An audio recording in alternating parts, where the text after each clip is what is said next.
the world's greatest soccer players. Look, Pele, Mia Hamm. Just as with women's sports, we pretend that women are the same as men, to the detriment of small business. And here one of the best players in the women's game. Oh, that's a terrible clearance. In the UK, a company has to have 5 employees or more before the government may investigate them for not hiring women. This number's no accident. A company has to be a certain size before it can afford to hire women. Smaller companies that hire women are likely to go under. No, but she won't be in this afternoon. What? Why not? How much do you know about gynecology? With their increased rates of illness, unique women's troubles, lower work rate, shorter hours worked, toxicity to other workers with accusations of sexual harassment and pay gap complaints, and of course, with their right to 52 weeks maternity leave, women are simply not affordable for smaller businesses. Hiring a woman of childbearing age is like inviting a time bomb into a business. Smaller companies have enough challenges, without cancerous women attacking from within. But in larger organisations, public and private, there's huge pressure to hire more and more women. And if they don't, explanations are required, and heads will roll. They stay, or I go. Then you can tell the brass how you lost one of LA's 2 female captains because she was too tough on crime. This is why large organisations are swimming with female workers. A great number of them are being carried by the real work of their male colleagues, who don't have the right to maternity leave, and who can't get away with time off for men's troubles.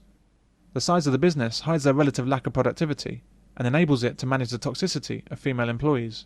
I warned you, this office is sexually charged. It amounts to a hostile working environment. Almost every woman here has signed the complaint. You gotta be kidding. Oh, I don't kid about serious issues. What are you doing? I'm asserting the rights of the women in the workplace. Yeah. What are you doing? You do know that shaving doesn't actually get rid of pubic lice. Things still add onto the stubble.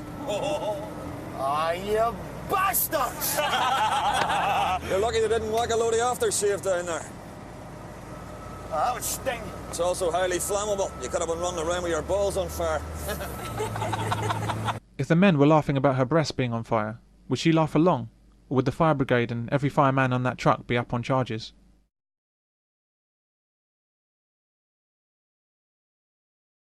One of the main problems with women at work is that they fail to take responsibility and fail to adjust.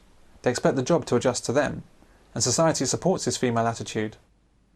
When a man joins the fire service, he thinks, what do I have to do to fit in?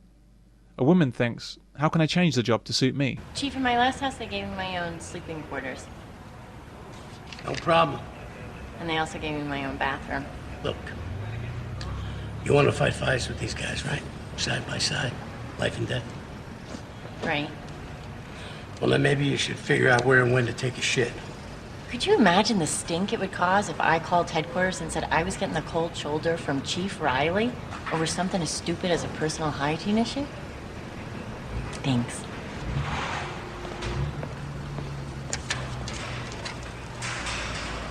But to big business and to government, toxic women are okay. They're a necessary evil. It's worth it to them to have lots of women on staff, even when they sue their own companies for sexual harassment or discrimination or whatever oppression they're feeling that day. Stephanie Villalba is suing the company for sex discrimination, unfair dismissal and paying her less than her male colleagues. Only last month, the bank was forced to settle a 10-year discrimination battle with 1,000 female employees in the United States. This case also throws a spotlight on what many see as a macho culture in the city, which is driving many women to seek redress against their employers. The city doesn't have a macho culture. What it does have is a lot of men who are very good at what they do, and only a few women that can keep up. But instead of looking to improve their performance to equal that of men, women prefer to cry foul. Women out of the home and in the workplace is always going to be a net benefit for big business, and that's why they don't care about losing industrial tribunals or consequences to smaller businesses or families. There's just so much money to be made when they look at the big picture. I have a small business.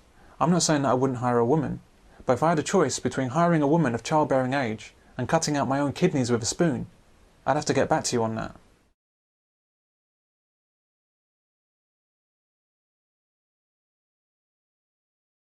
Estelle Morris quit as Education Secretary in 2002 because, by her own admission, it was too much for her. However, instead of disappearing to the back benches, she was promptly reappointed to a different ministerial role. This gives a good indication of the general calibre of women in government.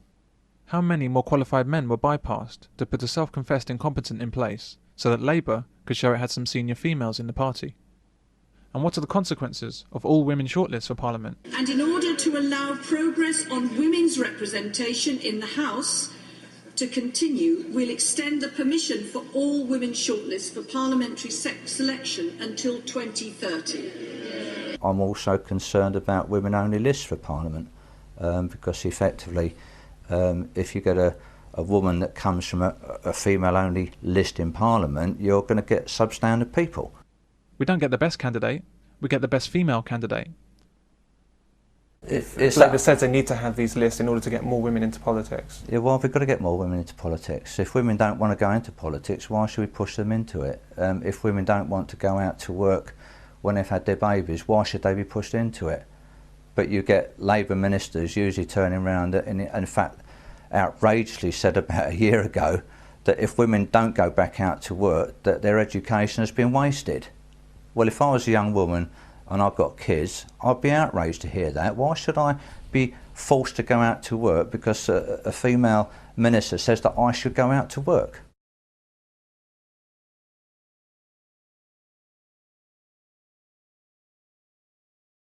But as well as frequently getting inferior candidates, there is another far more significant problem with female politicians. The problem with females in politics is that they cannot see past their sex. They are fundamentally incapable of being objective about their responsibilities, as male politicians are.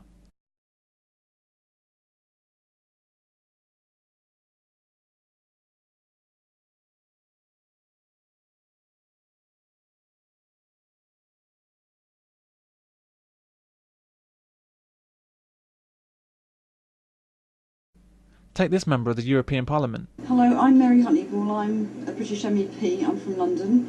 And we're very pleased indeed to have Harriet come to talk to the Women's Rights Committee. The recession is hitting women more than men. I mean, we certainly know that in the UK, and I think it's the same across Europe.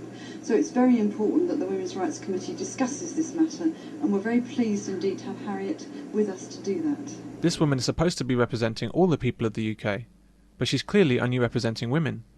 Anyone who could believe that the global recession is somehow worse for women is not merely mistaken. She's evil, and quite possibly demented. Yet in our male-dominated society, she's free to say it, and free to discriminate against men at the highest levels of public policy. Most Labour female MPs tend to be of the extreme feminist variety, and they did readily admit that when women came to them in their constituency, they would listen and take on board what they were saying, but they admitted themselves that when men came to them, they had no time for them or men's issues. So that this fallacy that because it's a so-called male-dominated society that somehow men will only ever do things to benefit men is absolute tosh, because what men will tend to do is to make way for women and bring them on board, as indeed we do in mankind. Yeah, I think I agree with that. I think just because it's run by men doesn't mean it's run for men. Oh no, absolutely not. That's where the big misunderstanding seems to have occurred. It is, yeah. Isn't it?